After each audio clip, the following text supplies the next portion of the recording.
જય શ્રી કૃષ્ણ। આજે છે ગણપતિ દાદાના વિસર્જનનો દિવસ અને 10 દિવસ મસ્તીમાં ક્યાં નીકળી ગયા ખબર જ ના પડી। કાલે રાત્રે ભજનનો પ્રોગ્રામ હતો પણ વરસાદે બહુ જ હેરાન કર્યા, તો પણ થોડી વાર તો ભજન કરી જ લીધા। અને આજની શરૂઆત તો તેલ માગવાથી થઈ છે, કારણ કે આદિત્યને તેલનો ડબ્બો તોડી આપવા કહ્યું હતું પણ તે ભૂલી ગયા હતા અને મારા એકલીથી તો તેલનો ડબ્બો ખાલી થાય એમ ન હતો। આજે તો બપોરે જ આલુ પરોઠા બનાવીને ખાઈ લીધું અને એટલામાં તો નીચે ગણપતિ દાદાના વિસર્જનની તૈયારી પણ થવા લાગી, એટલે હું પણ તૈયાર થઈ ગઈ।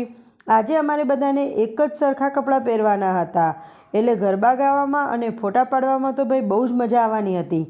આજે તો ગરબા ગાવા માટે પણ જગ્યા પણ ઓછી પડી ગઈ હતી। પછી ટાઈમ થઈ ગયો હતો ગણપતિ દાદાને વિદાય આપવાનો, એટલે થોડી વાર ધૂન કરી અને સાથે ગણપતિ દાદાના જયકારા સાથે ગણપતિ દાદાને આવતા વર્ષે જલ્દી આવવાનો વાયદો લઈને અમે તેમને વિદાય આપી।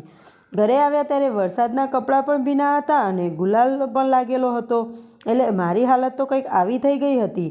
નાહી ધોઈને મસ્ત 1 કપ ગરમ ચા પી લીધી અને આજે સોસાયટીમાં જમણવાર હતો, એટલે રસોઈની ચિંતા જ ન હતી। ચલો હવે કાલે મળીશું નવા વિડીયોમાં, ત્યાં સુધી જય શ્રી કૃષ્ણ।